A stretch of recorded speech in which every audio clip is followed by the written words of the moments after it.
네, 반갑습니다. 저는 제목을 지역 통합의 불균형과 지속되는 도전으로 잡았고요. 그 작년 같은 경우는 아세안 적절성의 한계로 잡았는데, 이번에는 사실 작년보다는 좀 더 성과가 있었고, 근데 그 지역 통합의 성과가 특정 분야에 한정되었고, 일부 분야는 진전이 없었기 때문에 이 지역 통합 자체가 불균형하게 이루어지고 있다. 또 아세안을 둘러싼 도전 요인도 더 확대되고 있다라고 이제 강조하기 위해서 이 제목을 정해봤습니다.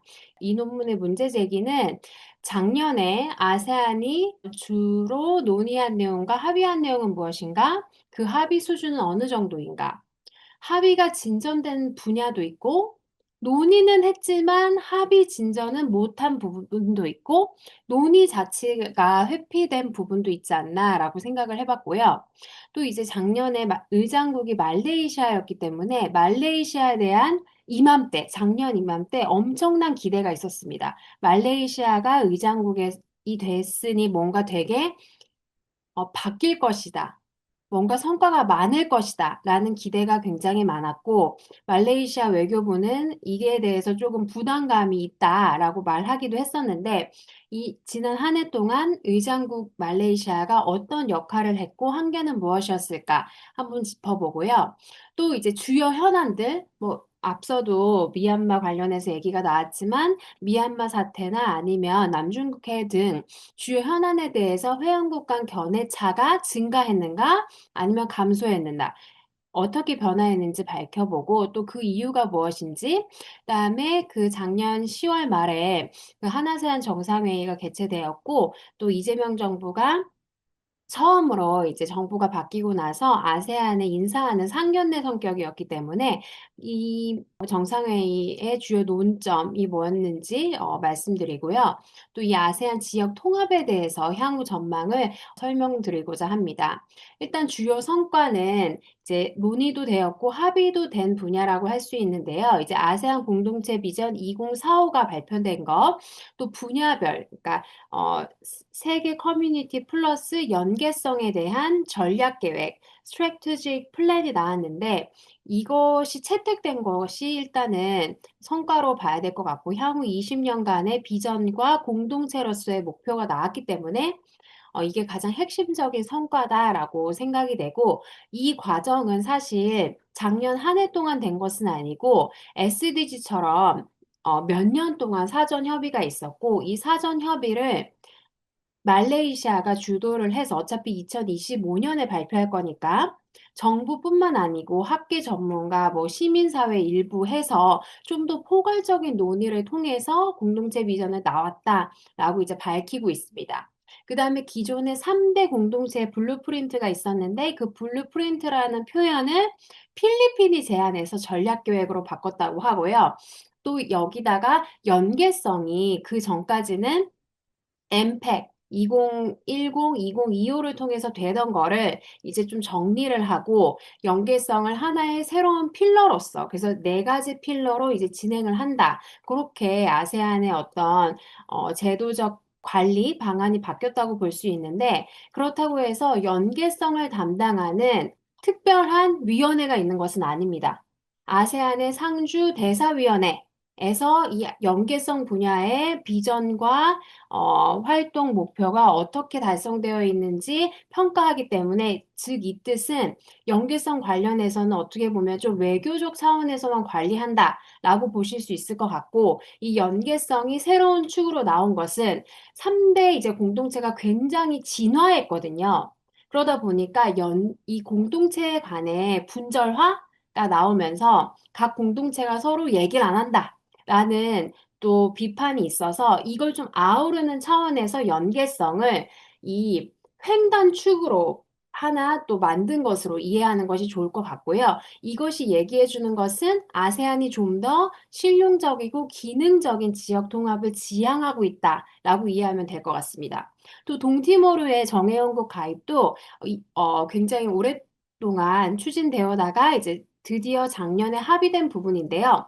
1999년에 캄보디아가 10번째 회원국으로 가입한 후에 26년 만에 신규 회원국이 가입이 되었고, 이걸 통해서 지역 연합체로서 아세안의 개방성과 흡입력을 이제 증명했다고 생각이 됩니다. 막판까지도 일부 회원국이 유보적 입장을 밝혀왔는데요. 싱가포르나 미얀마 등이 그랬죠. 하지만 최종 합의에 도달할 수 있었던 것은 이제 말레이시아 자체의 국가적인 외교력보다는 안와르 총리가 이 영내에서 지닌 개인적인 리더십, 이것이 좀 더 발휘가 되었다라고 평가하는 것이 맞을 것 같습니다. 그래서 아세안 통합의 외현이 확대되었는데 동시에 이 국가 간의 개발 격차 어떻게 조율할 것인가? 또 동티모르가 하나의 국가로서 아직도 약한 부분이 많은데 제도적으로요. 이 부분을 이제 아세안 틀 내에서 어떻게 조율할 것인가라는 새로운 과제도 동반하게 되었다고 볼 수 있을 것 같습니다. 또 하나의 성과는 이제 경제, 직영학 영역에서의 협력이 확대된 것인데요. 이제 RCEP 정상회의가 코로나 이전에는 대면 개최가 되었는데 그 이후에는 대면 개최가 안 되어 있다가 이번에 개최를 하면서 좀 더 현대화하자라고 합의가 되었고 또 아세안 중국 FTA가 또 재개정이 됐습니다. 이번 재개정은 디지털 분야, 전자상거래 분야에 좀 더 집중이 되었고요. 그러니까 포괄적인 재개정은 아니고 이 신규 분야에 대한 재개정에 초점에 맞춰져 있고, 그 다음에 아세안 상품무역 협정도 이제 개정이 되었습니다. 또 이제 그전에는 외교장관 회의하고 경제장관 회의가 별도로 있었는데, 이 지금 경제 안보가 중요해지면서 외교 경제 장관 합동회의가 항상 정상회의 이전에 정례화해서 개최되는 걸로 합의가 되었고, 이게 말레이시아의 이니셔티브였는데요. 이것은 지금 현재 지정학과 직영학의 리스크가 결합되는 국제 환경에 있기 때문에 이에 대한 대응 차원이라고 이해하면 좋을 것 같습니다. 또 직영학 TF가 신설이 되었고 공고안이 도출되면서 이 경제안보 이슈를 경제 공동체뿐만 아니고 모든 공동체에서 다 메인스트리밍을 하자라는 합의를 이뤘고요. 또 사회문화 분야에서도 통합이 진전이 되었는데요. 그러니까 온라인 스캠 등 초국가 범죄 대응에서 좀 더 지역의 활동을 증가시켰고 환경권, 지속가능성, 노동, 고등교육, 미디어 디지털 분야에서 합의 문서가 굉장히 많이 나왔습니다.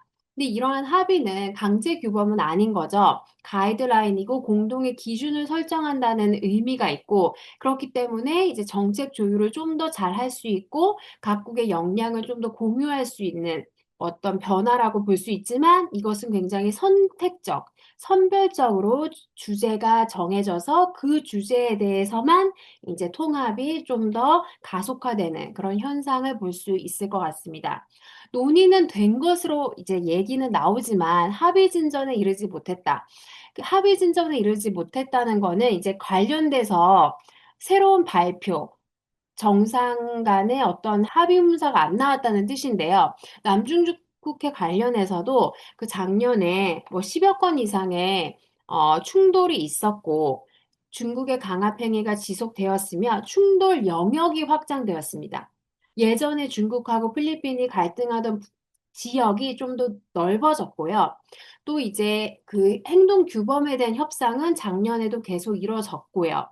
근데 이 행동 규범에 법적 구속력을 부여할 것인가 말 것인가에 대해서 약간 의견의 차이가 나오기 시작했고 또 분쟁 해결 절차를 둘러싸고 국제법을 기반한 제3자 분쟁 해결 방식을 할 것이냐 아니면 양자 당사국 간 협의를 좀 더 할 것이냐에 대해서 지금 회원국 간의 입장 차이가 있기 때문에 그러니까 중국하고의 입장 차뿐만 아니고 회원국 간의 입장차 때문에 실질적인 진전은 미미한 상황이다라고 볼 수 있고요.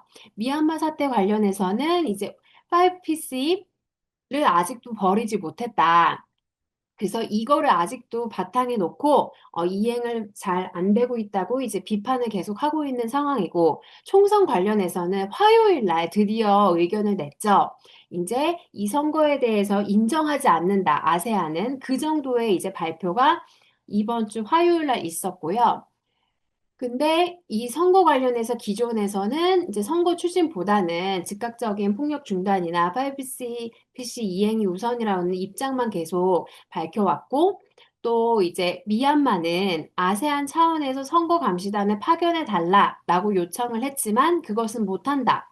선거단 감시단 파견은 각 회원국의 입장에 따라서 알아서 한다라는 이제 합의를 했는데요. 그 결과 인도네시아, 캄보디아, 베트남이 선거 감시단을 파견한 것으로 미얀마는 밝혔습니다.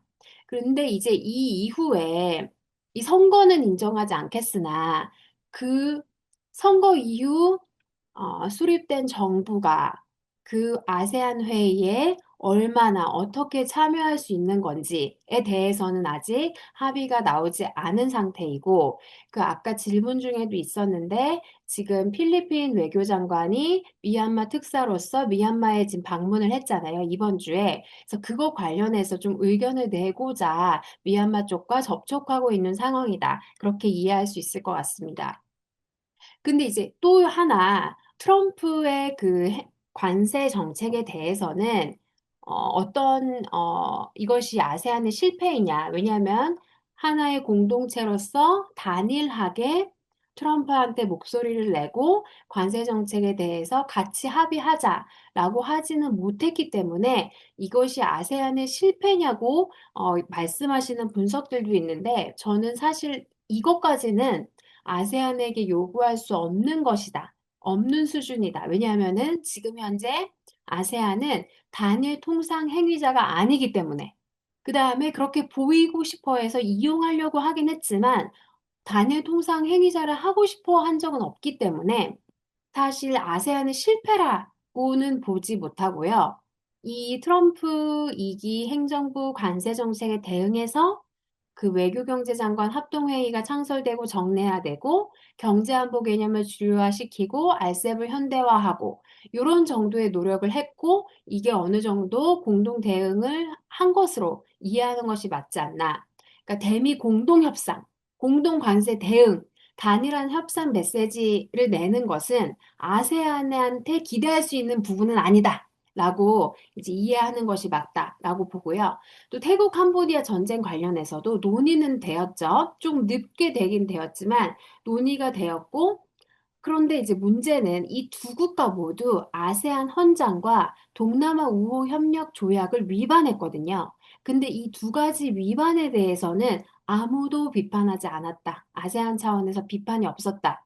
그러니까 이것이 아세안의 전통이기도 한 거죠. 회원국을 비판하지 않는 것. 근데 이제 그렇다 보니까 아세안이 공동의 목소리를 낼 수 있는 것도 한계가 있지 않았나?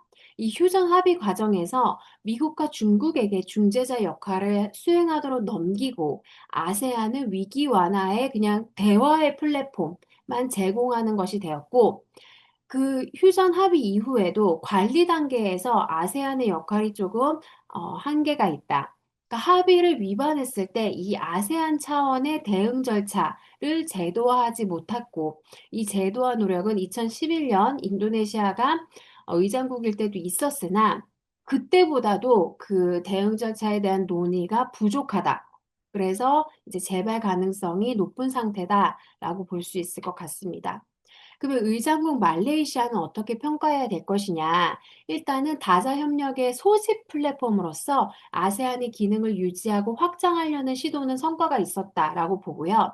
이번에 아세안 정상회의에 GCC를 초대해서 이제 중동 국가하고 GCC, 아세안, 중국 정상회의를 처음으로 개최를 했고 상반기에 하반기에는 작년에 브릭스 의장국과 G20 의장국을 아세안 회의에 모두 초청하고 그 다음에 또 EU에서도 초청을 하고 캐나다에서도 동시 초청을 하여서 좀 더 플랫폼 기능을 강화했다라고 볼 수 있고 또 트럼프 초청에 성공한 거 의장국 말레이시아의 성공으로 봐야 될 것이냐라고 하는 거에서는 조금 논란의 여지가 있을 것 같은데요. 제가 11월 달에 워싱턴에 가서 그쪽 분들에게 왜 이제 트럼프가 참석을 했냐, 그 정말 이유가 뭐냐라고 여쭤봤을 때 트럼프가 정말로 노벨 평화상 수상의 진심이었고 트럼프가 쿠알라룸푸르 방문 계기에 그 태국 캄보디아 그 휴전 협정식을 열어주는 것 그것을 이제 조건으로 걸었고 이제 말레이시아 그거를 받았기 때문에 그 이유에서 트럼프가 막판에 그 말레이시아를 가게 되었다라고 하더라고요. 근데 이것은 문제가 뭐냐면 트럼프가 와서 6시간 있었는데 그 6시간 있었던 거에 대한 언론 기사가 더 많이 나는 거예요. 아세안 회의 자체보다는. 그래서 아세안 회의에 대한 관심을 분산시키는 그런 기능을 하지 않았나? 또 이제 강대국의 거래적 외교를 전시 촉진하는 어떤 기회를 제공한 것은 아닌가라는 생각을 해봤습니다. 그 트럼프가 여기서 태국, 베트남, 캄보디아, 말레이시아하고 다 무역 협정을 했잖아요. 이거 역시도 이게 더 주목을 받게 되면서 그 거래적 외교를 할 수 있는 기회의 장을 아세안이 제공한 것은 아닌가라는 생각을 해봤고, 또 이제 아세안의 장기 비전 설정 역할은 말레이시아가 원래 해오던 역할이에요. 어떻게 보면 아세안 회원국 간에 자기들 간에 약간 디비전 오브 레이버가 있는데, 비전 설정은 2015년에도 이제 말레이시아가 해왔던, 쭉 잡고 해왔던 부분이기 때문에 이번에도 말레이시아가 그 역할을 해왔고, 또 동티모르의 정회원 가입도 성사시켰다. 그걸 성과라고 볼 수 있는데 이제 한계는 이 태국 캄보디아 위기 상황에서 이 자체적으로 위기 관리를 하려는 노력보다는 상당 부분을 미중에 양보한 것은 아닌가? 특히 이제 정치 안보 분야에서 통합 진전이 별로 되지 않았다라는 것도 말레이시아에게 기대했던 것보다 좀 약한 결과라고 볼 수 있는데요. 처음에 안와르 총리가 이 특사단, 자문단을 꾸려가지고 훈센 총리, 대국의 뭐 탁신 전 총리 등을 다 아주 막 시니어 그룹을 초청을 해서 이 미얀마 문제 해결을 위한 자문단을 형성을 하고 또 보이지 않는, 그러니까 밝혀지지 않은 회의들도 많이 개최를 해서 미얀마 내 다양한 목소리를 청취했다고는 알려져 있는데 그 성과가 나온 것은 좀 미미하다라고 평가할 수 있을 것 같습니다. 그렇다면은 그 영내 주요 현안에 대해서 회원국 간 견해차는 어떻게 변화하였나? 저는 이 변화의 양상이 좀 더 그 견해 차이가 좀 더 고착화되고 구조화되었다. 라고 볼 수 있을 것 같고, 특히 정치 안보 영역에서의 분화가 심화되고 있는 단계다라고 생각이 되고요. 경제 및 사회문화 영역에서는 선택적으로 수렴하고 있다. 본인들의 이익에 맞는 분야에서 수렴하고 있다고 볼 수 있고, 그 원인은 일부 회원국의 중국에 대한 경사가 심화된 것이 가장 큰 문제가 아닌가 싶습니다. 일부 회원국에서는 중국과의 관계가 체제 안정이나 정권 유지와 직접 연결되는 상황까지도 지금 놓였다. 그렇기 때문에 남중국해나 미얀마 관련해서 자국의 입장이 중국의 입장인 거죠. 중국의 입장을 견지하고 그 입장을 아세안 회의에서 주장하기 때문에 조금 이것이 아세안 내 컨센서스를 이루기가 좀 더 힘들어지는 상황에 놓인 것이 아닌가라고 생각이 되고, 또 회원국 간 즉 전략적인 이해관계가 좀 더 달라지고 있다. 그 내정불간섭 원칙과 합의제가 계속 이제 아세안의 운영 원칙으로 유지되어 왔는데 이 원칙을 계속 사용하기에는 회원국 간 입장차가 점점 더 커지고 있고, 결과적으로는 이 운영 원칙이 지역 통합 심화의 제약 요인으로 작용하는 단계에 온 것은 아닌가라는 생각을 해봤습니다. 다음으로 이제 한아세안 관계에 대한 평가인데요. 그 이재명 대통령께서 이제 처음으로 아세안 정상회의 참여를 하셔서 그 포괄적 전략 동반자 관계 비전을 제시했고, 이 비전은 공동체, 사회문화 공동체, 경제 공동체, 정치안보 공동체에 맞춰서 이제 CSP의 그 대문자, 그 약어에 맞춰가지고 발표를 하셨고, 꿈과 희망을 이루는 조력자, 사회문화 분야에서요.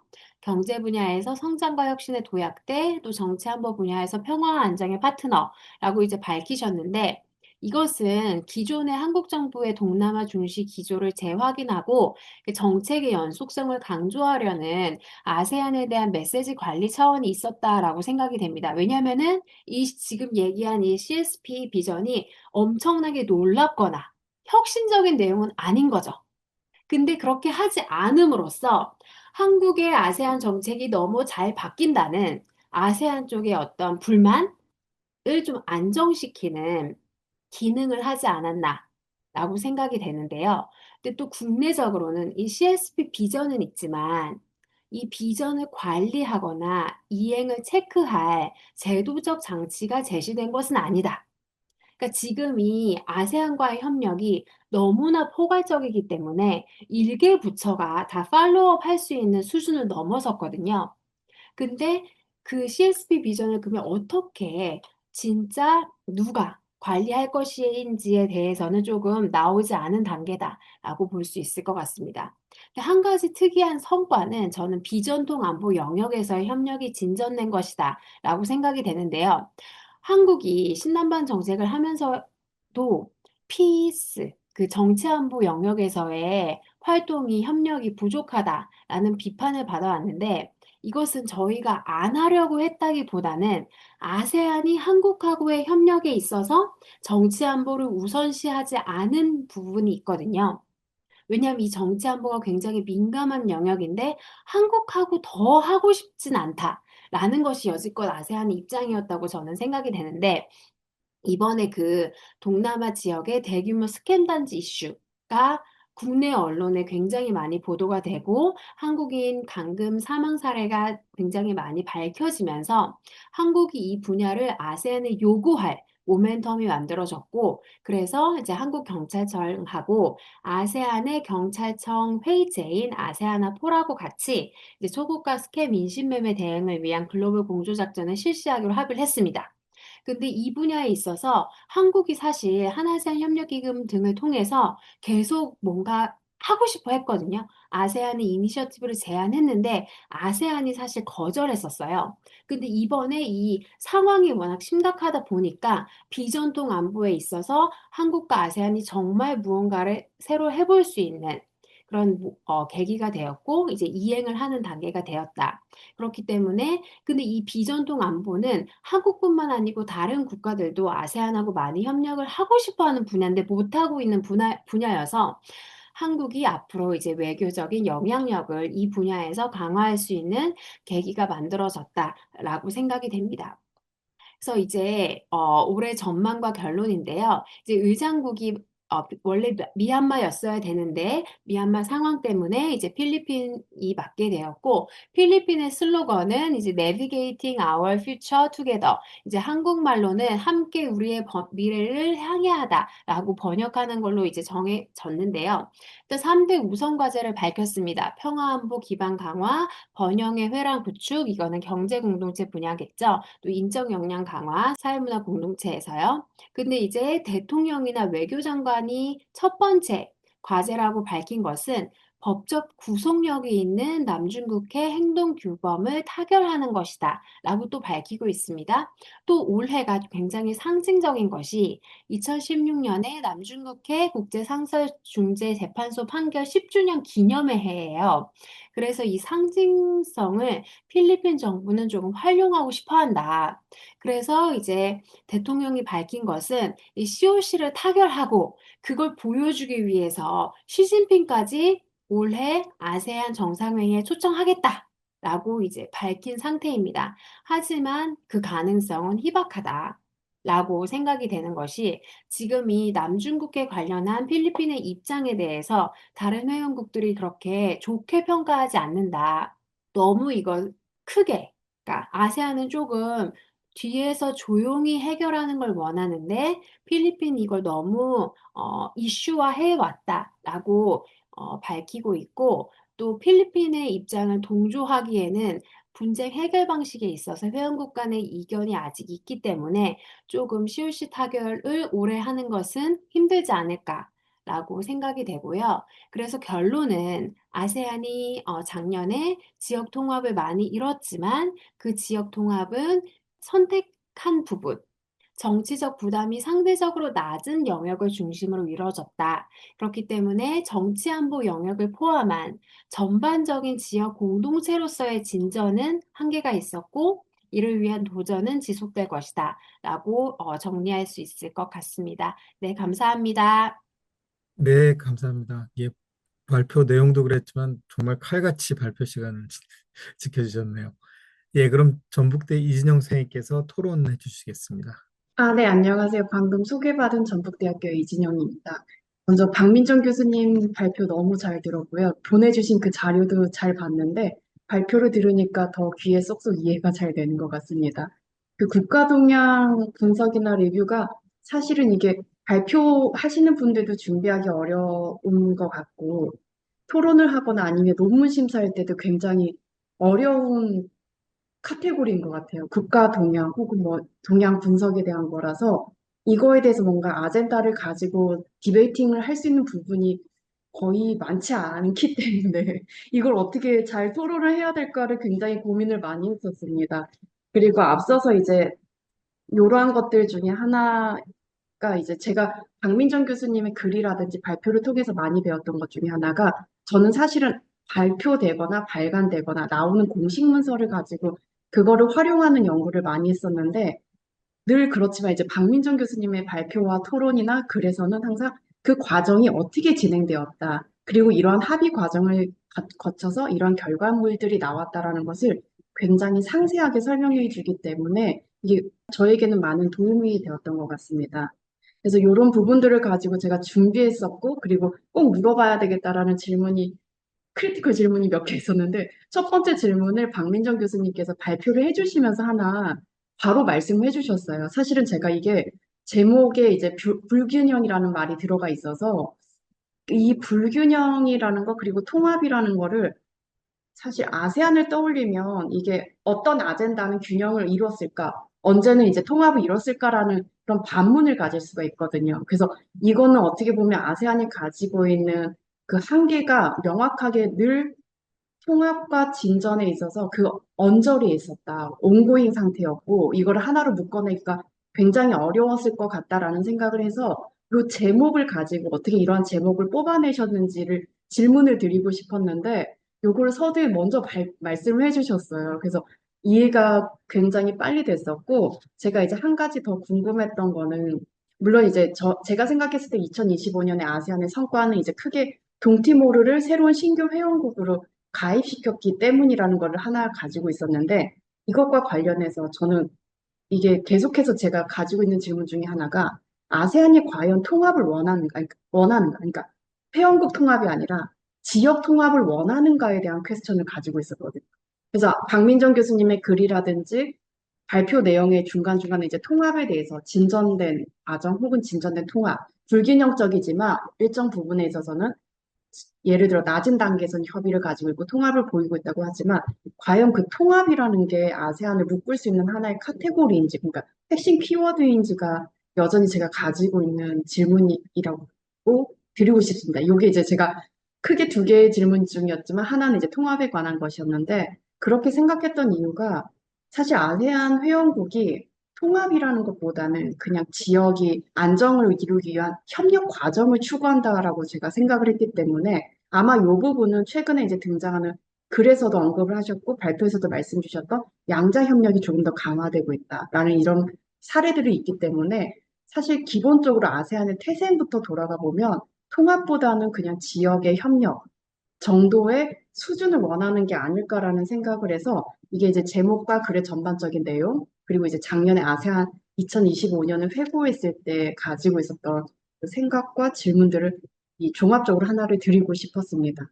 그래서 이제 먼저 이 글에서 제가 강점이라고 생각했었던 것들을 이제 여러 가지를 생각했고, 물론 저도 이제 이거를 같이 한번 써보자라고, 만약에 이런 주제를 받았을 때 어떻게 쓸까라고 같이 고민을 한다면, 이 고민했던 부분들이 굉장히 다 다뤄져 있다. 특히 이제 아세안이 기본적으로 가지고 있었던 내정 불간섭 원칙, 그거는 이제 아세안의 고유 원칙인데, 그러한 규범과 담론들이 계속해서 유지되고 있지만, 이게 어떤 과정에서 진전을 이뤘고, 채택이 됐었고, 이게 나아가고 있는지를 정확하게 짚어줬던 그런 포인트들, 말씀 주셨던 엠팩이 어떻게 이제 들어와서 잘 어울려졌는지, 연계성이라는 하나의 필라로 만들어졌는지에 대한 부분뿐만 아니라 몰랐었던 부분인데 이제 말레이시아가 계속해서 이제 비전이라든지 전략을 만들 때 하나의 키 액터로서 활용했던 부분들을 굉장히 잘 다루고 있었다는 점에서 이 글이 강점을 가지고 있다라고 생각을 하고 있습니다.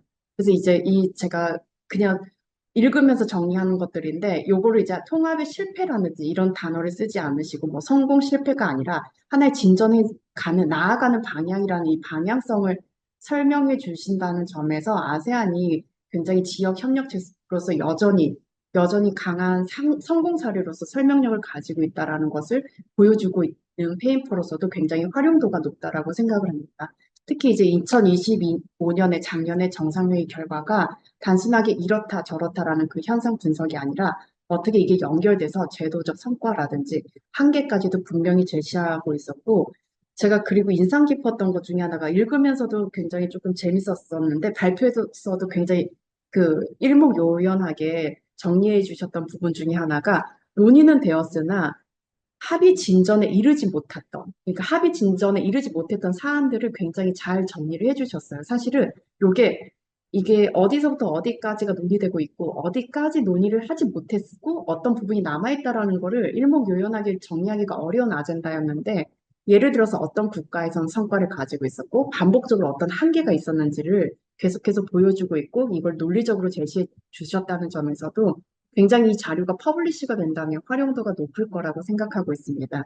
그리고 이제 두 번째 그 인트레스팅 했던 포인트 하나가 미중 전략 경쟁이라고 할 때 우리가 이제 뭐 글로벌 사우스 혹은 이제 아세안, 동남아시아 지역을 많이 이야기를 하면서 아세안 중심성에 대한 이야기도 굉장히 이제 키워드로 많이 나오는데 이걸 오히려 약간 다른 각도에서 미중 전략 경쟁 하에서 그들이 하나의 전략적인 그러니까 보여주기식 혹은 그 강대국들의 리더들이 어떻게 인바이트 되면서 이것들이 이제 중요한 이슈들이 안타깝게도 희석되는 경우도 있지만 이게 전략의 경쟁의 장이 아닌 하나의 이제 전략을 다른 각도에서 볼 수 있는 그런 구도로 제시했다는 점이 저는 이제 설명을 해주시면서도 더 이해가 많이 되었던 부분이 있습니다.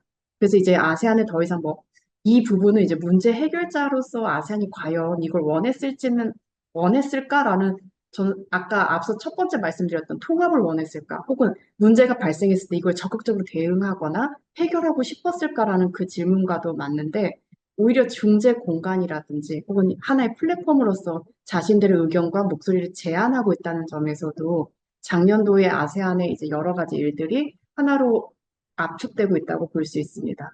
그리고 이제 몇 가지는 계속해서 나왔던 문제들인데 예를 들면 남중국해 이슈라든지 혹은 뭐 미얀마에 대한 이슈들도 계속해서 등장하고 있고 진행되는 이슈이기 때문에 이 부분들은 이제 어떤 국가들이 적극적으로 나선다든지 이런 것들을 할 수는 없는 부분에 있어서 아세안의 역할을 재조명할 수 있는 그런 하나의 사례로 볼 수 있을 거라고 생각을 합니다.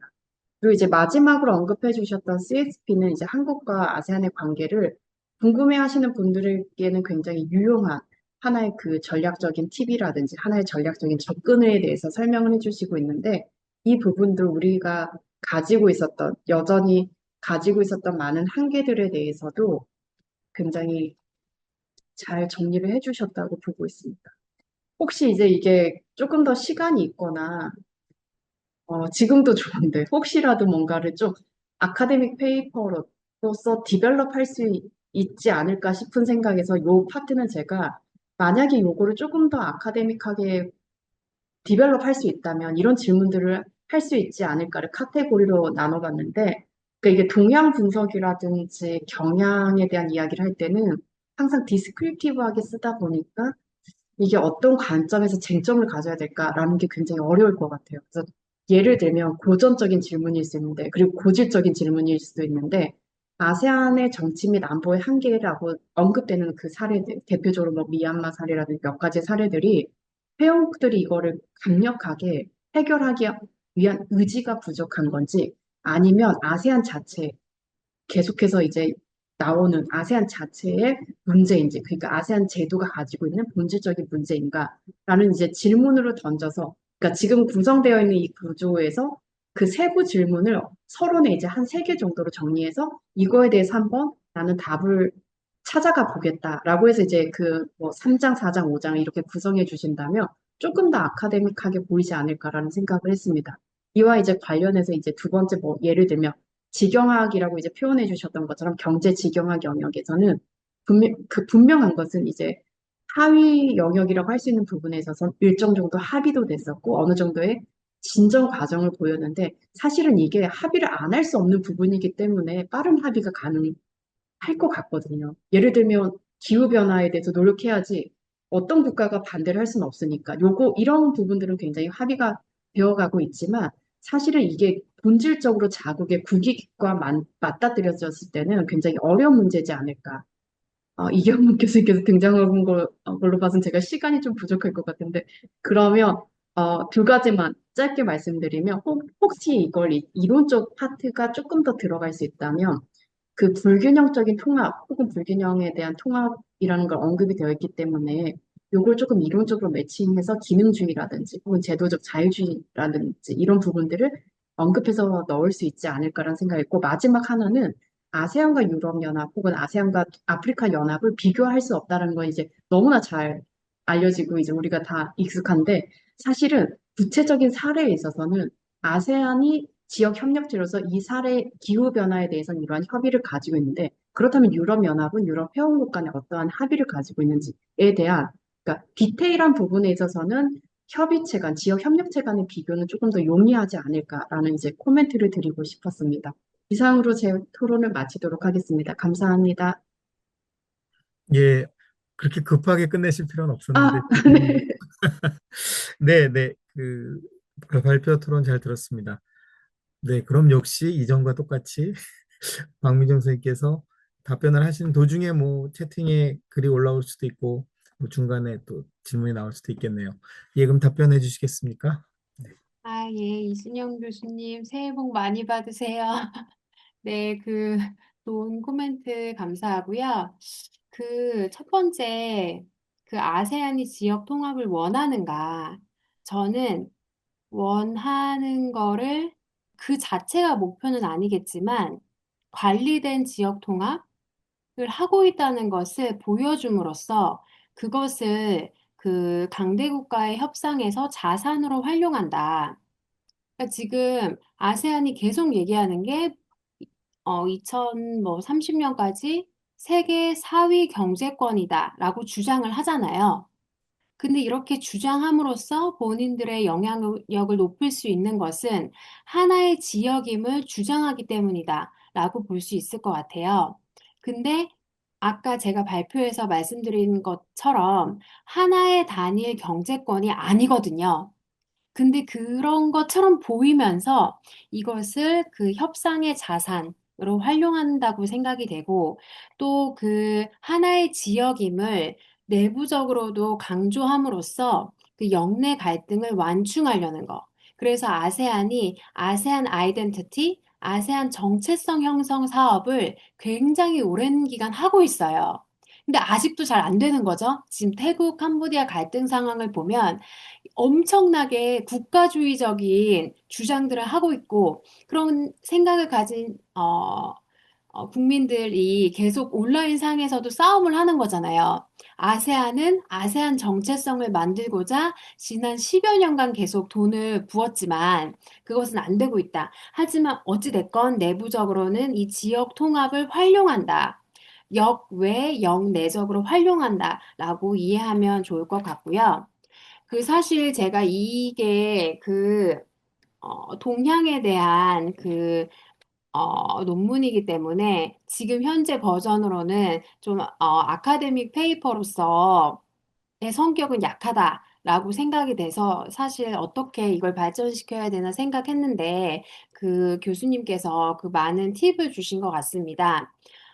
그래서 이게 좀 더 제도적 자유주의나 기능주의적 관점에서 볼 수 있을지 좀 살펴볼 것 같고요.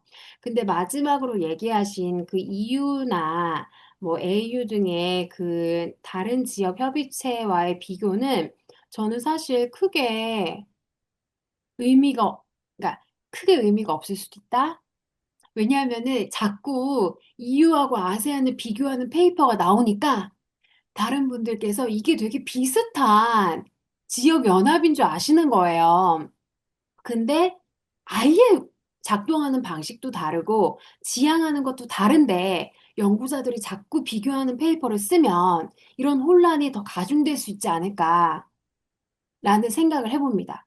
그러니까 가장 핵심적인 것은 아세안은 공동의 그러니까 초국가적인 협의체가 아예 아니고 공동의 예산 운영을 안 하는 건데 자꾸 이렇게 EU하고 비교한다는 거는 특히 저는 많은 분을 헷갈리게 할 수 있다라고 해서 저도 약간 지향해야 되는 연구 분야 궁금하긴 한데 그렇게 생각이 되고 그다음에 아세안이 그 지역 그 갈등을 관리할 의지가 있는가?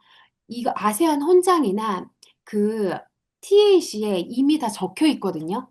분쟁 상황에서 아세안은 어떻게 활동을 할 것이다. 이게 다 이미 적혀 있는 걸 봐서는 영내 갈등을 자체적으로 조정하려고 해왔으나 이거를 아무도 안 지키고 있다. 거기에서 좀 더 그 문제점을 찾아야 되지 않나 싶습니다. 예, 우선 여기까지 답변하겠습니다. 감사합니다. 예, 감사합니다. 네. 예. 그 그냥 최종 종결자로 EU와 아세안을 비교할 수 없는 이유라는 논문을 쓰면 어떨까요? 뭐 그런 생각이. 근데 사실은 그렇죠. 비교라는 게 무슨 의미를 지니는가 하고 결론이 있는 관련이 있는 것 같아요. 또 비교를 한다는 건 아세안이 EU처럼 되면 좋겠다라는 어떤 의지의 표현일 수도 있잖아요.